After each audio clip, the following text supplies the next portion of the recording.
nabubuhay para sa sarili lamang.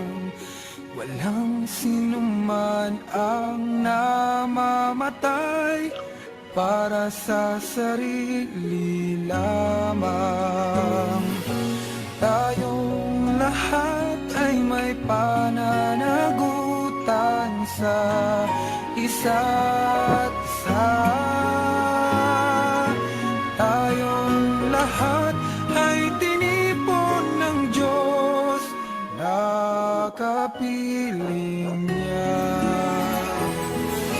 Sa ating pagmamahalan at paglilingkod sa kanino man, tayo ay magdadala ng balita ng kaligtasan. Tayong lahat ay may pananagutan sa isa't isa. Tayong lahat ay tinipon ng Diyos, nakapiling niya. Sabay-sabay nang mag-aawitan ang mga bansa. Tayo'y tinuring ng Panginoon bilang mga anak. Tayong lahat ay may pananagutan sa isa't isa. Tayong lahat ay tinipon ng Diyos, nakapiling niya. Kain tayo, guys.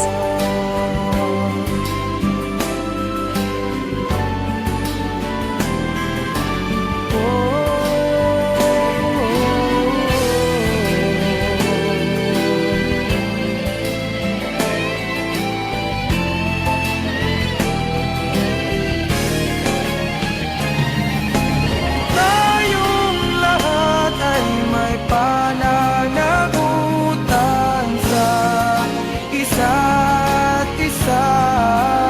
Ay tinipon ng Diyos, nakapiling niya. Tayong lahat ay tinipon ng Diyos, nakapiling niya.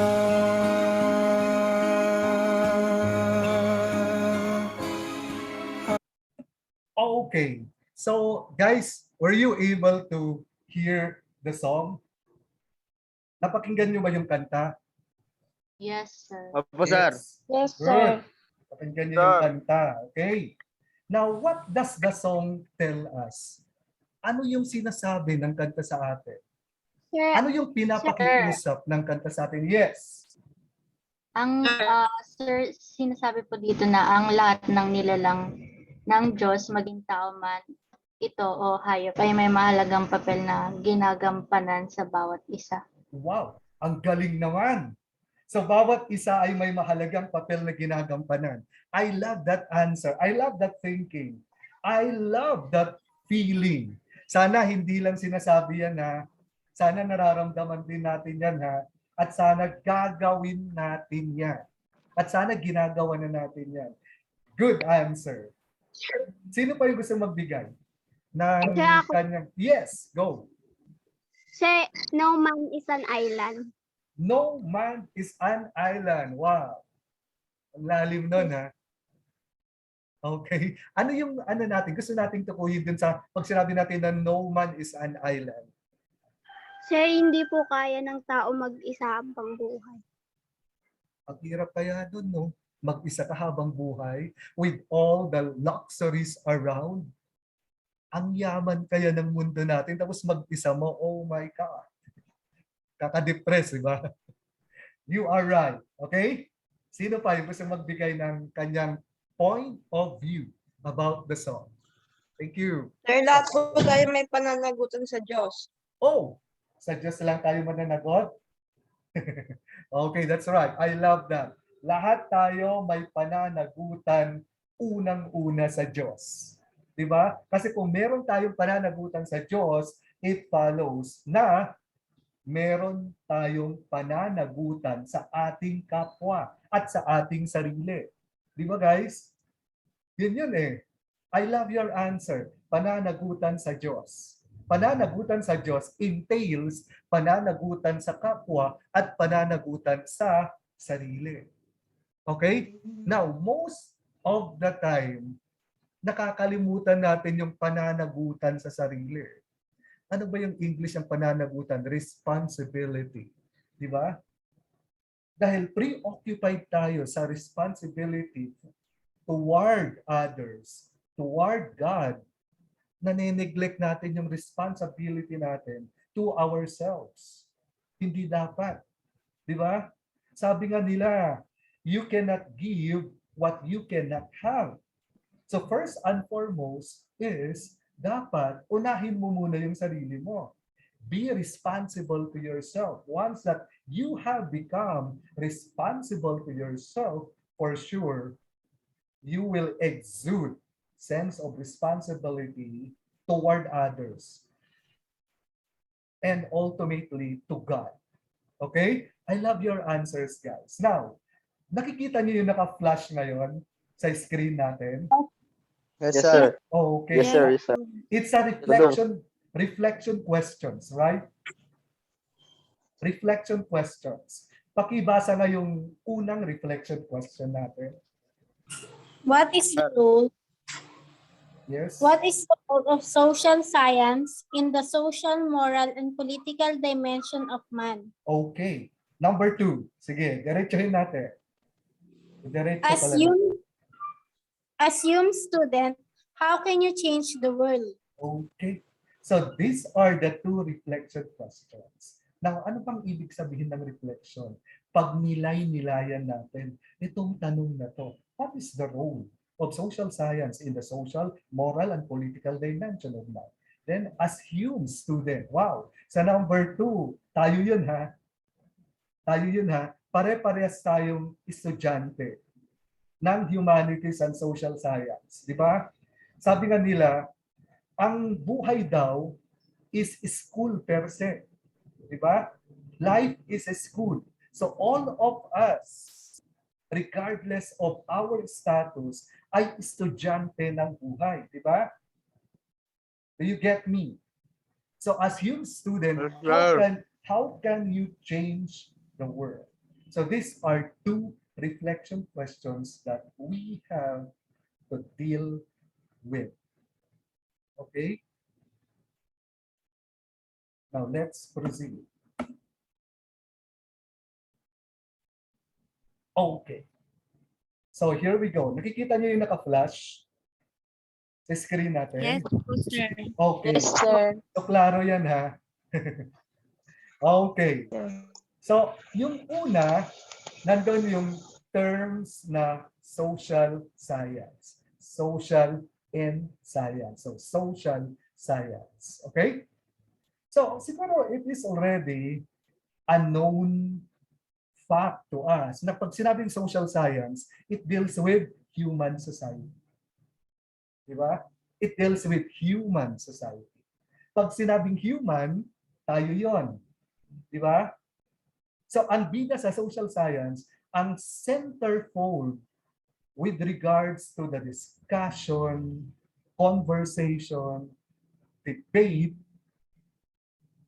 in the context of social science is no other than human society.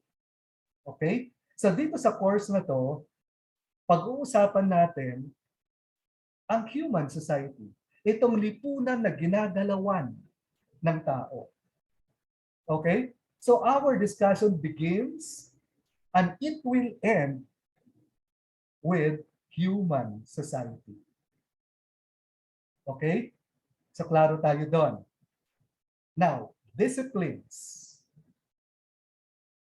Ano ba yung disciplines? Ang disciplines is not yung discipline na way of enforcing or implementing order towards people. Hindi ganun na yung pagdidisiplina. Hindi. Pag sinabing disciplines in the context of social science is, ang tinutukoy dito ay the components, the different aspects, the different areas of social science. Okay?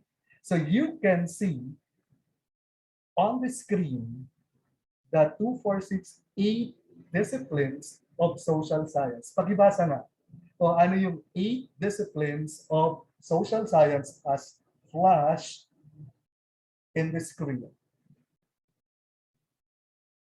Pakibasa. Hello? Sige, go.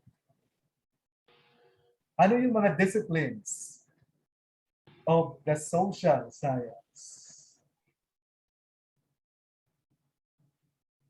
Hello, students. Are you still there? Sir, Okay, sige. Pakibasa nga. What are the disciplines of social science? economics, Okay. psychology, anthropology,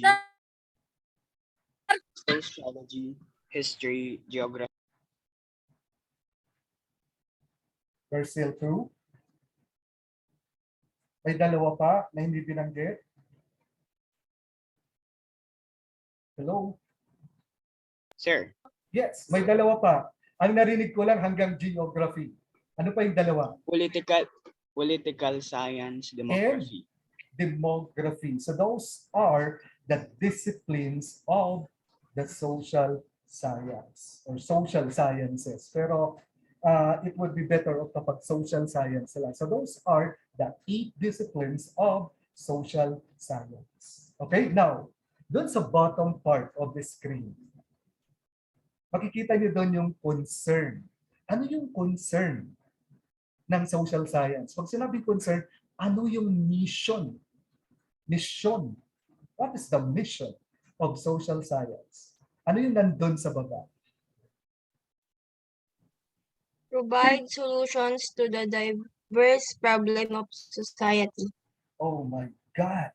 Oh my God! Diba? Ang lawak, ang lalim ng concern, ng mission ng social science. Kasi provide. Parang order, no? You provide solutions. Magbigay ka ng solusyon to the diverse problems. Wow, diverse. Ibig sabihin, nagsanga-sangang problema sa lipunan. Oh, so, guys, grabe yung pananagutan natin bilang Hume's students. Kasi we are expected to provide solutions to the diverse problems of society. Di ba? So tayo, ang ini-expect na manguna bilang Humes, manguna dapat tayo na magbigay solusyon sa mga iba't ibang problema sa lipunan. Do you believe na the problems in our society ay diverse, nagsanga-sanga, sa dami? Do you believe? Nakikita nyo ba, nararamdaman nyo ba na ang laki ng problema, ang dami ng problema sa lipunan natin, guys? Yes, sir. Yes po. Kaya hindi madaling maging presidente, ha? Di ba? Di ba tayo, ang bilis natin na magkomento, mag-bash. Yun yung masakit eh. Mag-bash sa ating mga leaders, especially sa presidente. Pero kung titignan natin, guys, wow, sa dami ng problema, tapos ang responsibilidad niya bilang pinuno is to initiate solutions sa dami ng problema ng lipunan. Hindi yun madali, ha? Di ba? Hindi yun madali. And sometimes nakakalimutan natin na, wow, hindi lang yung president ang may responsibility to the society. kundi every individual. Bawat isa sa atin ay may pananagutan sa lipunan. Therefore, bawat isa sa atin ay may pananagutan na mag-provide ng solution to the diverse problems in our society. So do you get me? Okay. Oh, may maingay ah.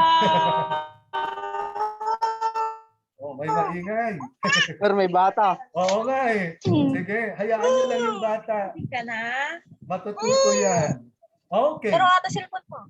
Guys, Advanced Oo.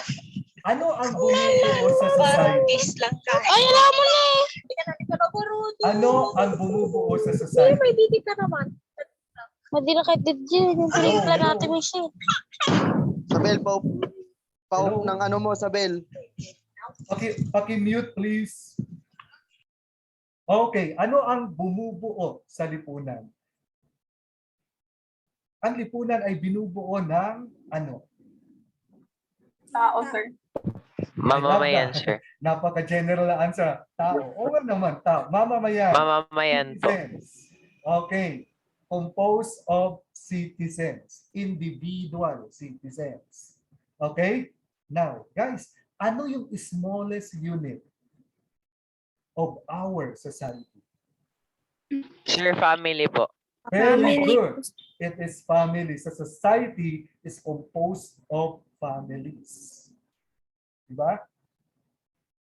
Society is basically composed of families. Yeah. So ang pinakapundasyon ng lipunan ay pamilya. Kaya napakahalaga ang pamilya, na ang pamilya ay dapat founded, na ang pamilya ay dapat well-oriented. Diba? Na ang pamilya ay dapat ay merong tinatawag na sufficient values para ang lipunan ay maging isang society of values. Kasi saan nanggagaling yung values of society? From the family per se. Kaya ganun kahalaga yung family. And it's not easy to build a family. A family na may pananagutan. O a family with sense of responsibility. Hindi madali yun. Hindi madali ang responsibilidad ng magulang, the father and the mother, to build a family. Kasi when we speak of family, hindi lang naman binubuo ng ama, ng ina, at ng mga anak. When we speak of a family, along with the members of the family ay andyan din dapat yung values, the core values. Ano ba yung mga values na dapat ay ma-develop sa family that will promote yung tinatawag na magandang lipunan. Kasi kung maganda yung lipunan, dahil maganda yung pamilya, okay yung values ng pamilya, for sure, magkakaroon tayo ng magandang buhay. Beautiful life, good life. Sa ganun kahalaga yung pamilya. Now guys, sa family na lang, isang maliit, simple na component ng lipunan ay ang dami ng problema, right? Sa family pa lang, di ba? Ang dami ng problema. Meron ng diverse problems na iniinda, na i-encounter ng family. Okay? What if pinaghalo-halo natin yung problema ng bawat pamilya sa lipunang Pilipino? Grabe, di ba? Overwhelming and overflowing. Nakakatakot sa ang hirap maging pinuno. Pero sana tanggalin natin yung kaisipan na, pinuno ka, kaya dapat ikaw yung mag-solve sa problema. No. Sabi sa kanta, tayong lahat ay may pananagutan sa isa't isa. So do not lay the responsibility, do not pass the bouquet of responsibilities solely to the leaders of the society.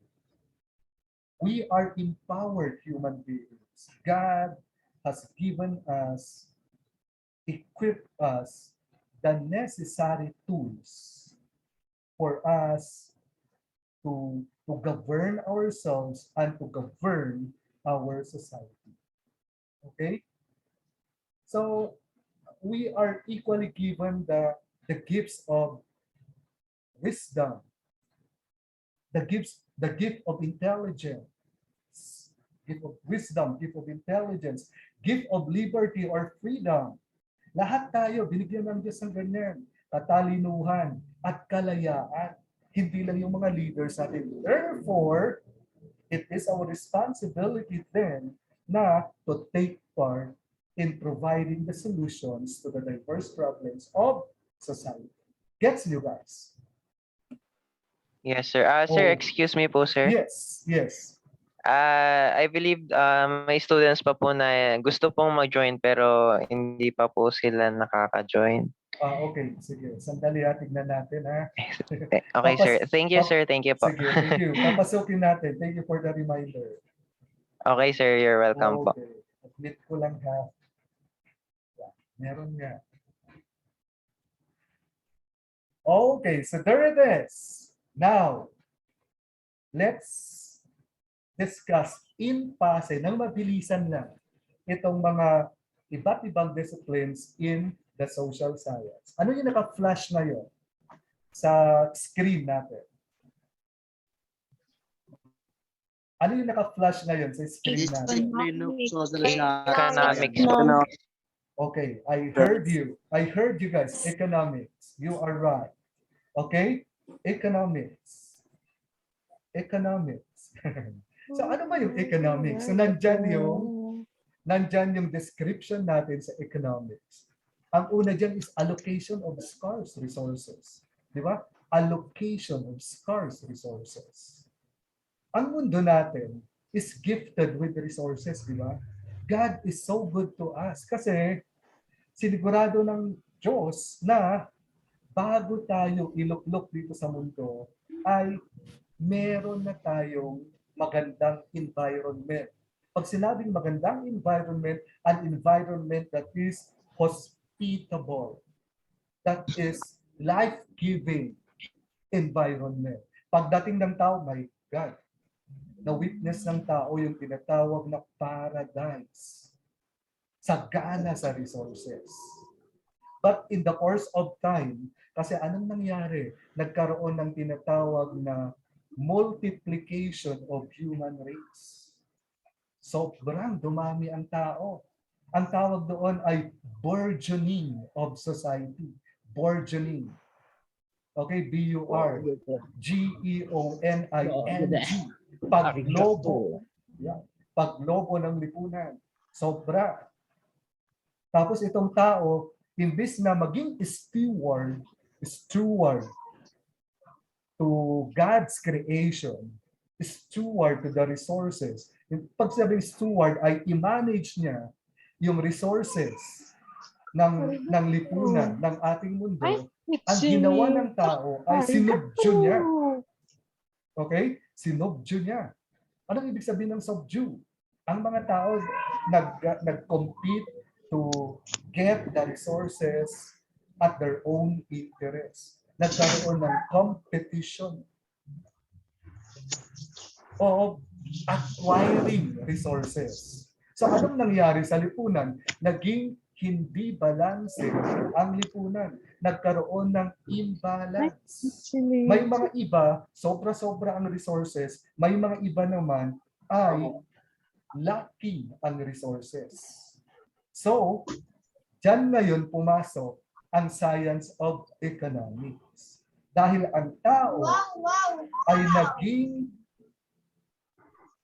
abusive sa resources, ang tao ay naging gamol sa resources at gahaman sa resources.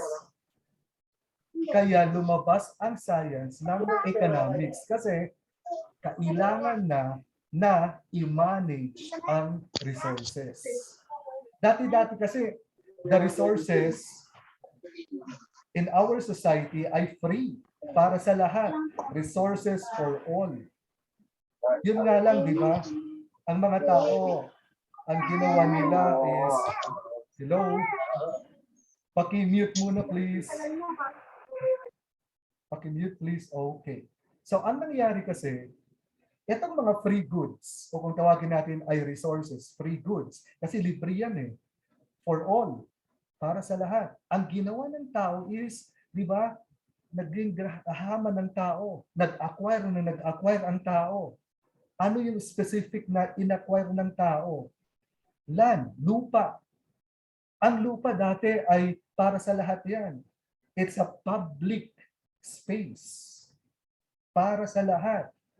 But in the course of time, nagkaroon ng constant competition in terms of acquisition of land. Kaya dyan pumasok yung tinatawag na private ownership.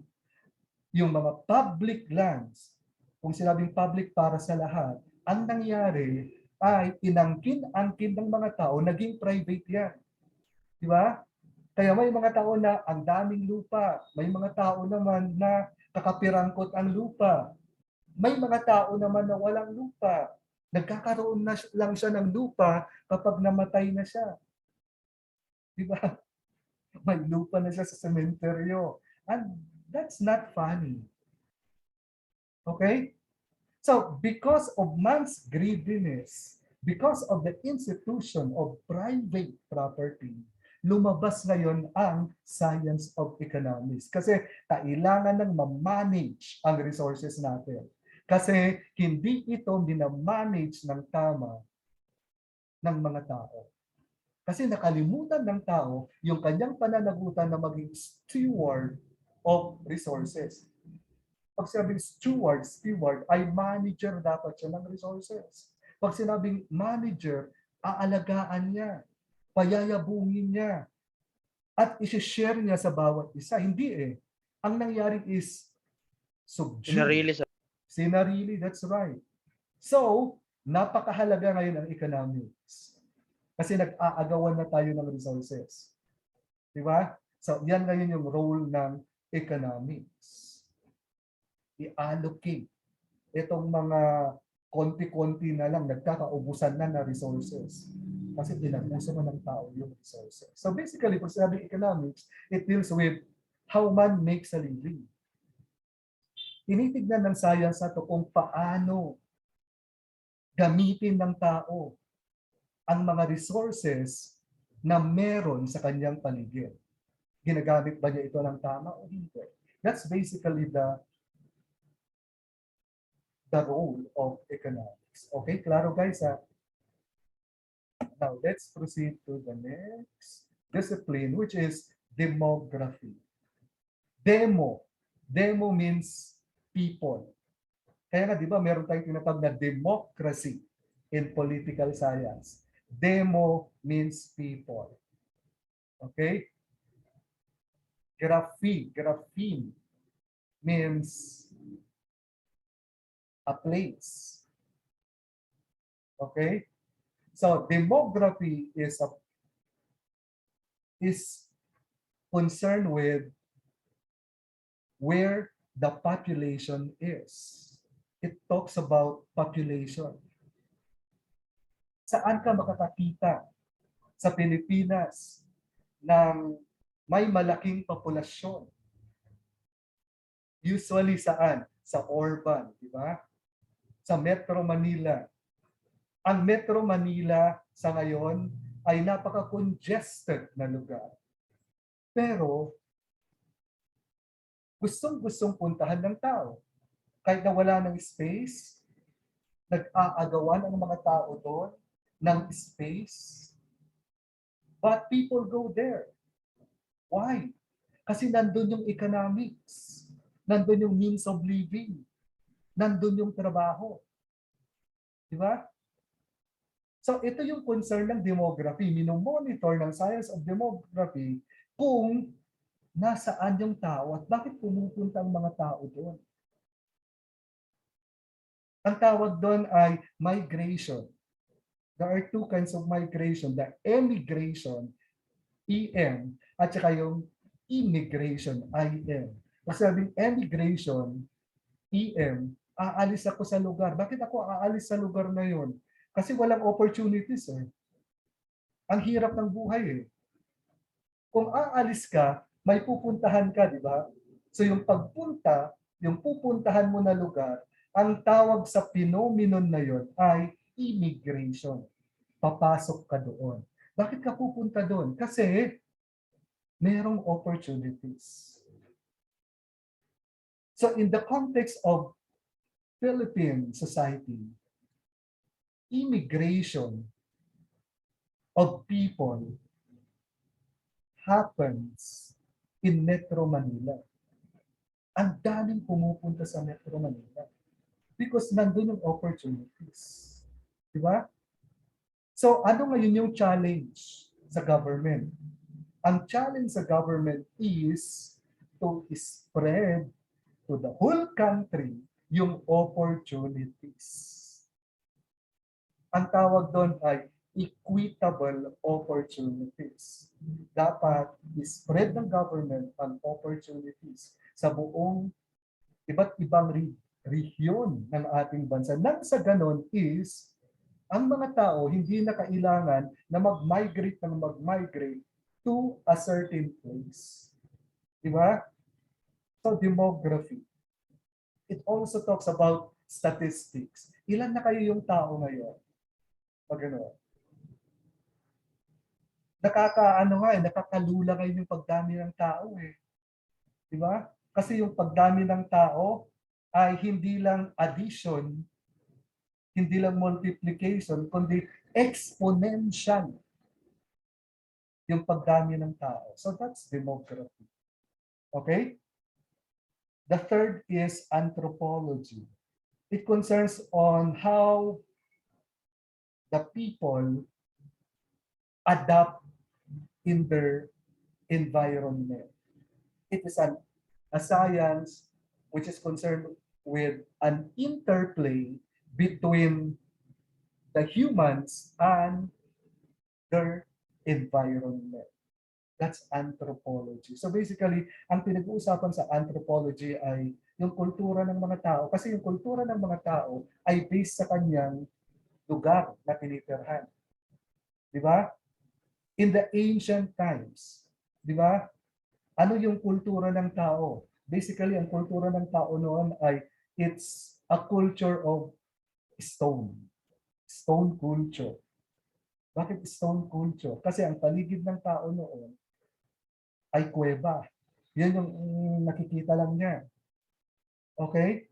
Bakit stone culture? Kasi sa kuweba o sa paligid ng kuweba, mga bato. At yun yung kanyang ginagamit to make a living every day. Di ba? Maganon. So, and eventually, nag-develop yung tao hanggang sa nag-rise ng towns and cities using man's intelligence and freedom, na-develop niya yung payak na buhay into a glamorous life kasi hindi na lang cave ang kanyang tinitirhan, kundi buildings na. Wala namang ibang nag-develop doon kundi tao Di ba? From cave to buildings. Yan. It's because of man. So, yung culture ng tao ay naging sophisticated din in the course of time. So that's anthropology. Concern yan ng anthropology. Okay? History, you are familiar with this. Pag sabi history, it practically covers yung kwento ng tao from the evolution, development of man, from the age of antiquity to the age of modernity. So alam na natin yan sa history. Now, political science. Alam na rin natin to. When we speak of political science, it is concerned with how man governs himself and society. So it talks about government. It talks about power. It talks about position. It talks about freedom. It talks about struggle. Anong klaseng struggle? Political struggle. Diba? Sabi nga ni Aristotle, man by nature is a political animal. Bakit tayo political animal? Because we claim power. We claim superiority. So kaya dyan lumabas ngayon yung political science. Kasi sa political science, pinapag-aralan niya yung actions of man. Actions of man in the context of power. Okay? Then psychology. It's a science of the mind. Alam naman natin na ang utak natin is the most powerful organ in our body. Okay? When speak of utak, nandyan yung mga thoughts eh. Nandyan yung mga ideas eh. Di ba? Everything begins in the mind. Everything begins in the mind. So napakahalaga na ang what we are going to feed in our mind ay ito yung mga tinatawag na tamang perspective, tamang disposition. Kasi once lang ipinasok natin sa utak natin ay yung mga tinatawag na negative thoughts, mga tinatawag na virulent or tinatawag na dangerous na disposition, delikado yan eh. Because mind is very powerful. Mind will command your action. What is in your mind will definitely happen in your life. That's how powerful mind is. Diba? So mind, it is the mind that defines our behavior, our attitude. So yan ngayon yung tinitignan ng science of psychology, hinahandle ng psychology. Hinahandle ng psychology yung tinatawag na how man governs his mind. Because the mind defines character. The mind defines attitude. Pinapakahalaga ang character at saka attitude in building a society. Then sociology. Okay, sociology, society. So ang pinag-uusapan natin dito sa sociology is yung ating tinatawag na social relationship. Our relationship. Pag sinabing relationship, relationship with others. Okay? Relationship with others. We can build relationship with others if we were able to establish a good relationship with ourselves. So relationship must begin within. Sabi nga nila eh. Yun yung nakakalimutan din natin. Diba? Nagiging preoccupied tayo, nagiging busy tayo of promoting relationship with others, lalo na yung mga politicians, pero nakakalimutan natin na tignan yung relationship natin sa sarili natin. Diba? Yun dapat yung mauna. Magiging fake, magiging plastic yung relationship natin with others if we fail to establish a good relationship with ourselves. Yun yung pinakamahirap kaya. The most challenging in terms of relationship is to build a relationship with oneself. Okay? Sabi nga ni Mahatma Gandhi, do you know Mahatma Gandhi? Isa yan sa mga pillars ng India at pinagpipitagan na social scientists ng mundo. Sabi ni Mahatma Gandhi, if you would like to improve the world, start with yourself. Diba? Umpisahan mo sa sarili mo. Kung gusto mong ma-improve yung mundo, baguhin yung mundo. So that's practically ang gustong ipahiwatig din ng sociology. If we would like to build good interactions, good relationship in our society, then we have to build first in ourselves. Okay? Then the last but not the least, geography. Geography. What is geography? When we speak of geography, ito yung place kung saan nakatira yung tao. Yung demography, pag sinabing demography, ito yung bakit nandun yung tao? Bakit gusto ng tao doon tumira? Di ba? Yung geography naman, ang pinag-uusapan dyan is the characteristics of the place. Okay? Ano bang meron ang lugar na yan? Bakit ang ganda ng buhay? Kasi maganda yung physical characteristics ng lugar. Kasi merong bundok. Kasi may kapatagan. Kasi may dagat. Abundant ang river. At alam ng tao na gamitin itong mga resources na ito kaya ang ganda ng buhay. Di ba? Geography. Bakit kaya sa Pilipinas, ang mga tao ay scanty ang kanilang pananamit, hindi makakapal? Bakit kaya out of fashion sa Pilipinas ang trench coat? Why? Geography tells na kasi ang Pilipinas ay nasa low latitude. So kung ang Pilipinas ay nasa low latitude, directly ay affected by the sun, the rays of the sun. Mainit. So that's the geography of the Philippines. Nasa low latitude, mainit. Kasi direkta yung pagsinag ng araw sa kanya. Kaya ganyan ang uri ng mga bahay ng mga tao. Ganyan ang pananamit ng mga tao. So that's geography. Dinedefine ng geography yung characteristic ng lugar. At yung characteristic ng lugar na yan ay eventually ay dinidictate din niya yung nagiging kultura ng tao. Okay? So those are the disciplines in the social science. Claro, guys? Hello? Hello? Yes, sir. Okay. Kala ko nawala na tayo eh. Okay. Yes. So here we go. Okay, here we go. Konting check up tayo ha. Konting check up. Okay. Pakibasa nga at pakisagot ang number 1 question. Number 1 question. Sige, anybody? Number If 1. you are Okay. If you are concerned with emotional and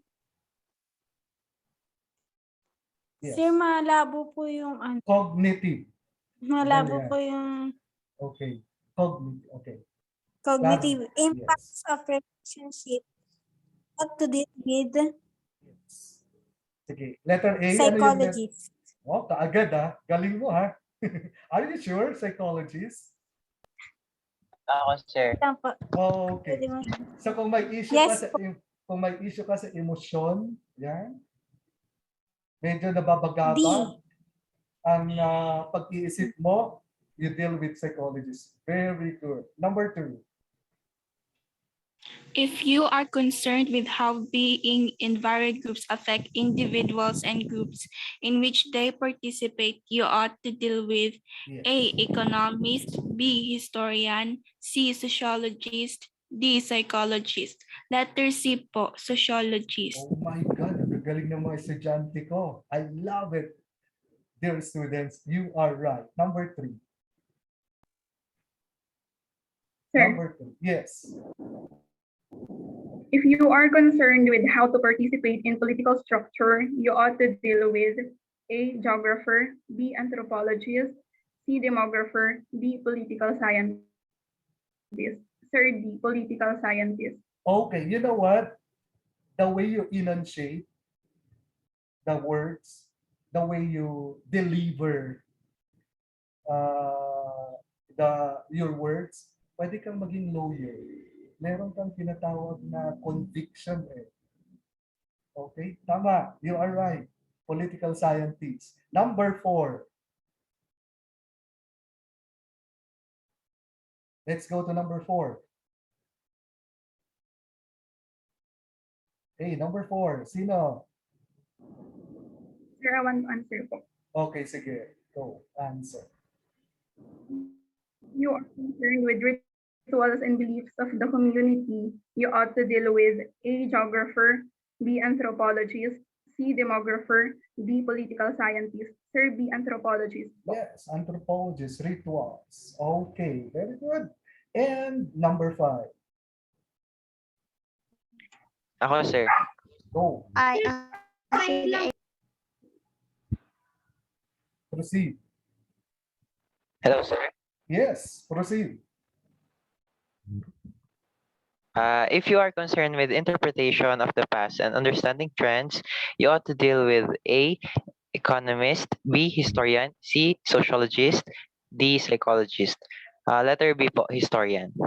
Historian. And do you think you are right?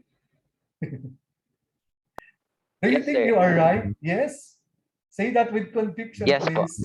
Yes, you are definitely right. Yes, Oh, I am right, sir. yes, I know. Yes po. Galing nyo, ha? I love it. I really love it. Okay, now here we go. May mga gustong pumasok eh. Sige, papasukin lang natin ha.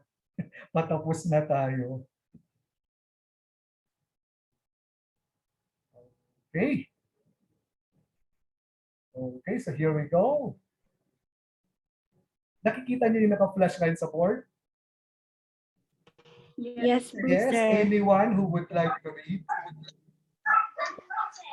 Anyone who would like to read? Yes, go. Which discipline of the social sciences were you able to find helpful in your current status? Why? Wow. Parang ano, no? Showbiz sa showbiz, no? Current status. What is your current status? Ano yung lagay mo ngayon sa buhay? Okay? Okay. Now, which discipline? So, ano sa mga 8 na ano sa mga 8 disciplines ng social science ang para sa iyo ay pinakakailangan mo ngayon sa buhay? Who would like to give an answer to the question? Okay, pasukin natin ngayon yung buhay natin. Sabi ko nga, di ba, we have established relationships with that. Yes, go. Sir, Yes. ano po, sociology because napapanahon po siya ngayon, hindi lang sa status ko po ngayon as a student, but Yes. also sa mga kapwa students po rin po and sa mga workers po right now ngayong may pandemic. Sociology po kasi na-apektuhan po yung interaction natin with other people and sa tingin ko po na masasabi po natin yung problem. Yes, that's right. You know what? I feel you, ramdam kita, di ba? Kasi sociology is social interaction. Now, sa current na condition natin ngayon, affected yung interaction natin. Sabi nila, meron naman technology Nandyan naman ang cellphone. Nandyan naman ang group chat. Nandyan naman ang messenger. Pero hindi yun Di ba? That's not what this world is meant to be. Ang pinag-uusapan na interaction dito ay yung tinatawag na physical, andun yung physical na interaction. Walang intervention ng technology, di ba? You are right. I feel you. Nakakamiss kaya sa punto namin yung mga teachers, yung makasamang mga estudyante in a venue na classroom. Andun yung physical interaction. Yung nakikita mo kung paano gumalaw ang estudyante. Ano yung mukha ng estudyante habang ikaw ay nagpapatawa, di ba? So you are right. Sociology. Okay? Other answers, please. Who would like to Sir, give? ako po. Yes, go. For me po, psychology, sir. Kasi po, ngayon po, napaka-importante po ng mental health. And for me, psychology helps me understand human behavior more and mental processes po. Oh, ang lalim.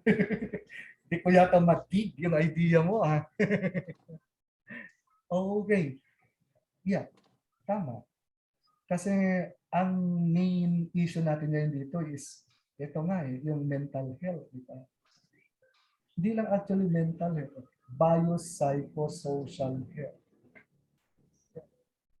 So, psychology is considered as yung tinatawag na the most pressing, pinakakailangan natin ngayon to ease our, yung mga worries natin, yung mga misgivings natin brought about by the pandemic. So, napakahalaga yung psychology because mental health is the main issue ngayon ng tao.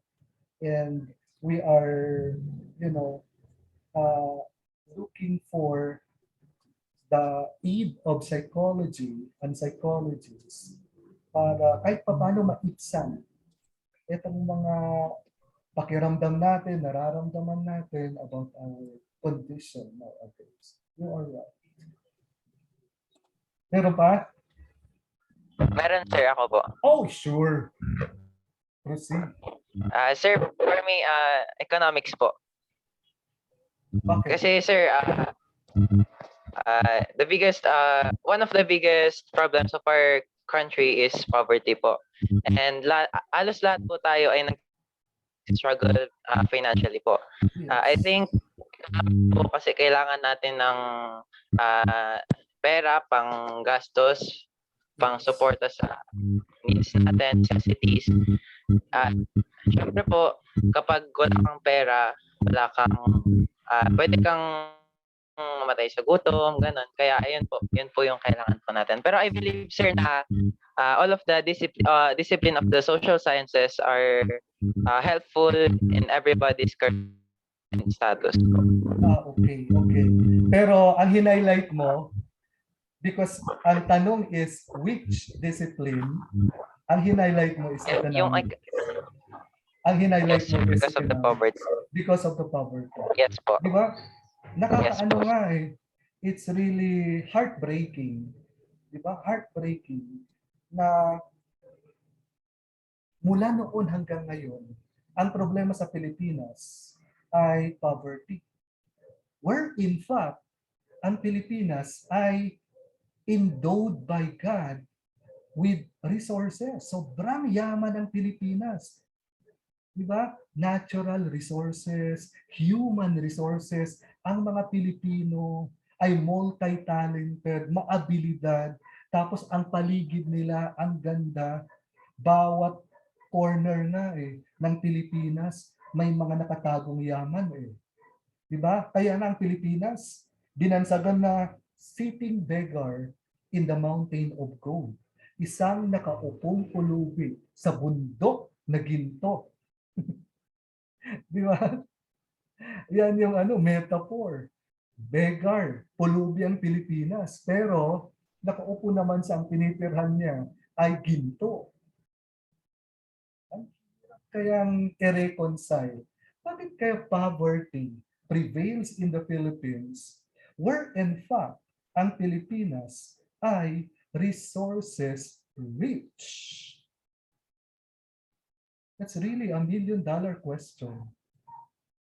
That Sir, demands. Yes. Yes. I believe that is because of poor leadership po, sir. Wow. In-attribute mo na naman sa mga leaders ha. So that's what you believe. Based on experience ba yung sinasabi mo? Meron ka bang personal experience about poor leadership? Do you have poor experience about poor leadership? Sir? Meron ka bang personal experience about poor leadership? Wala naman, sir. Pero kung maganda po yung leadership po ng isang leader, Yes.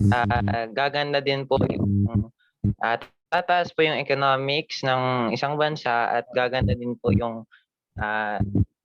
uunlad po yung buong bansa po. Are you trying to say, okay lang guys na mag-interpolate tayo Are you trying to say na hindi maganda yung pamumuno sa ating bansa.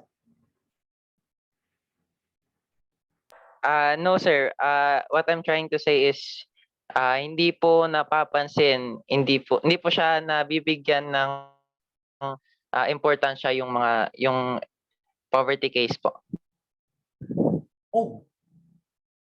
Samantalang Pero ito, alam ko sir na meron pa rin pong gumagawa ng paraan po yung gobyerno para masolusyonan po, pero parang hindi pa rin po siya sumasapat po sir. pero di ba ang nakakatawa or nakakatuwa dito, every election campaign, isa sa mga battle cry, isa sa mga pinagsisigawan ng mga kandidato ay poverty, di ba? Solusyonan ng poverty, priority ang tinatawag na anti-poverty program. Lahat ng kandidato yan yung battle cry nila. Pero how come that poverty prevails and goes on and on and on and on? Sir, I think Yes. may poverty dito kasi yung base sa sinabi niyo sir na beggar na resourceful yung Philippines but may poverty pa rin. It's because how people handle our resources dito sa Philippines hindi masyadong namamanage ng mabuti kaya may poverty pa rin po and hindi nila masyadong ginagamit yung economics yung sa kapaligiran natin hindi masyado nalalagyan ng importansya kaya mababa din po yung economics rate po natin. Wow. Ikaw na. Baka pwede ka nang tumakbo. I love the way you think.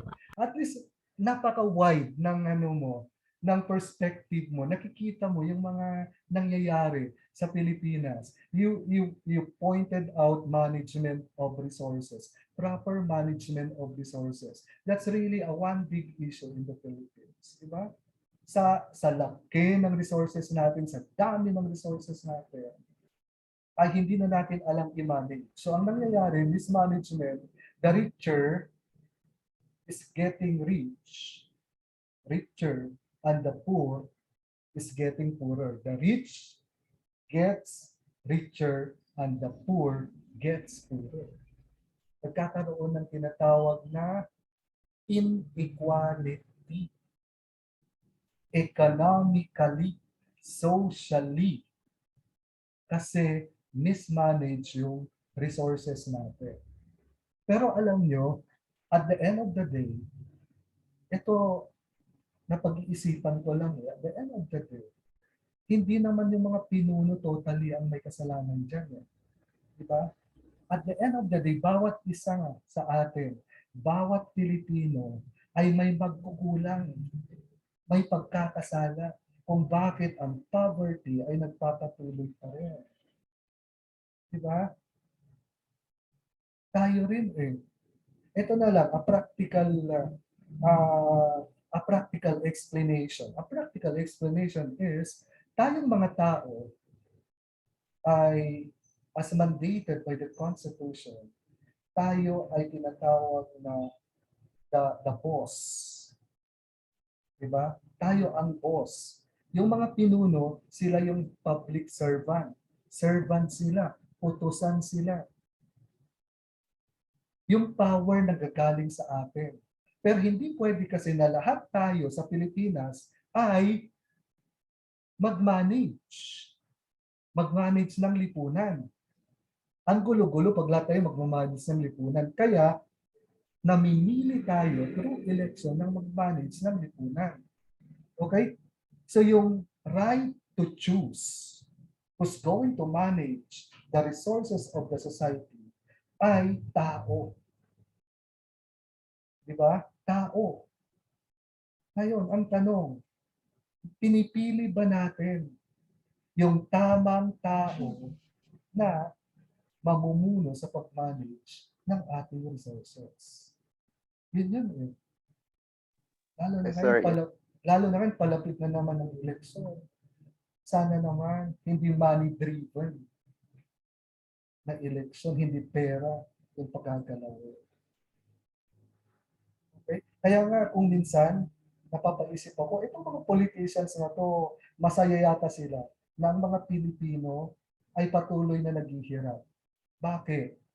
Kasi madali nilang paikutin, madali nilang utuhin, madali nilang sulsulan ng pera.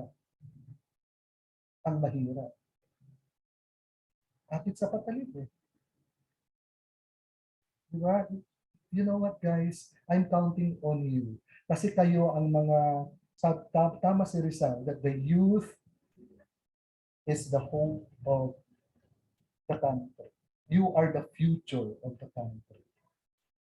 I'm counting on you. Sana ay hindi kayo makiayon sa nangyayari ngayon na fashion, na uso sa pamumuno at hindi ng pamumuno. I hope that you will live up yung tinatawag na idealism in your heart. Kasi kayo mga kabataan, napaka-idealistic nyo eh. Ang gusto nyo ay isang maayos na lipunan. Ang gusto nyo ay isang maayos na gobyerno. Ang gusto nyo ay isang magandang buhay. That's your idealism. Na sana pagdating ng araw na kayo na yung mag-take over to live in our society. Yung idealism na yan ang paikirarin. Guys, I know na marami sa inyo huge students ang magiging pinuno sa ating lipunan. Okay ba? Okay ba guys? Yes, Yes po. Okay, so thank Sir. you. So actually, that's our point of discussion today. So ang ano lang natin dito, take out natin. Nandiyan naman kayo sa bahay niyo, di ba? Ang take out. Ang iuuwi natin at ilalagay natin sa ating, ang ipapakain natin sa ating, hindi lang sa utak at sa puso ngayon is yung unang tanong kanina. Yung unang tanong kanina, yung as yung student, how can you change the world? Sana bawat isa sa atin ay maging agent of change. You have already identified kung ano yung mga problema sa lipunan. Sabi niyo, poverty. Diba? You have already identified yung role ng bawat discipline sa social science. Na bawat discipline ay may role na ginagampanan para maging maayos yung ating lipunan. Okay? So, ang challenge ngayon sa inyo is you have to do something to change the world. But you can only change the world if you are in a good relationship with yourself. Napakahalaga yung self. Okay? Guys? Okay ba? Hello? Yes, sir. Oh, yes. so before we end this session, baka may mga gustong magtanong. I will entertain 3 questions.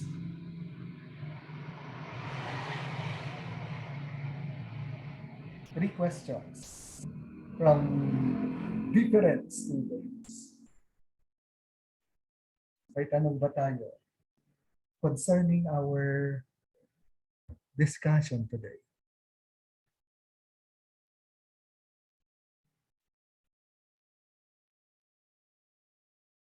Oh, silence means no. Klaro ba sa atin? Yes Klaro po, sa sir. atin lahat? Okay. So, ano yung take out natin? Ano yung kailangan natin na ilagay sa isip at saka sa puso? Anyone? What is the challenge that we have to put in our mind and instill in our mind and embed in our heart? Ano yung challenge? The challenge is change the world. How can you change the world?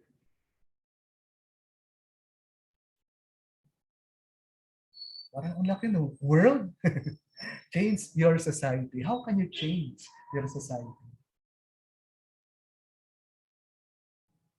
Oh, isa sa mga kalalakihan, isa sa mga kababaihan. How can you change the society? Yes. Sige na. Hello? Sir, mag-aral po ng mabuti.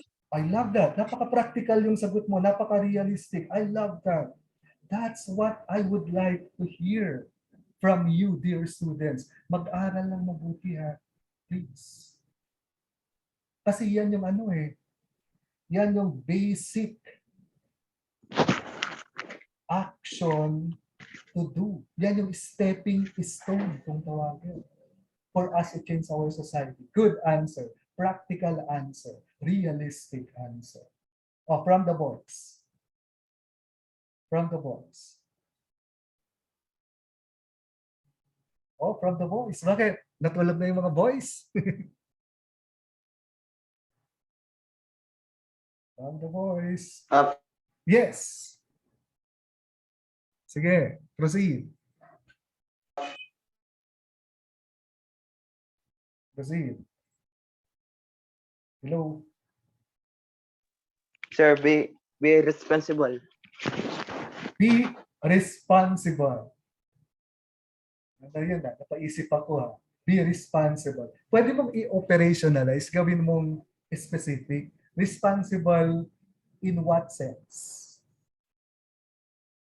In what sense? As a student, sir.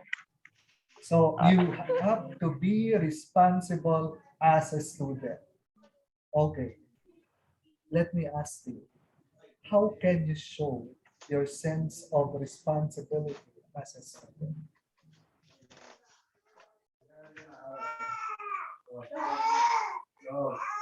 How can you show? For respecting teachers, sir, and listening to them. Ah, okay. So, nagbo-boils down din dun sa pag-aaral. Di ba? Mag-aral, mag-aral. Educate ourselves. Okay? So, I love your answers. Okay? You have a commonality of answer. Meron kayong common denominator. Kung titignan natin, ang pino-point out nyo is we can change the world, we can change our society, we can change our lives into better if we are responsible enough to educate ourselves. Di ba? The sense of responsibility to educate ourselves. Yan yung gusto niyong tukuyin. Gets ko. Okay? Hindi ko lang gets. It is my prayer, my ardent prayer, na sana ay i-embrace nyo yung responsibility na yan. The responsibility to educate yourself. Because that is a sure way to change the society. Okay?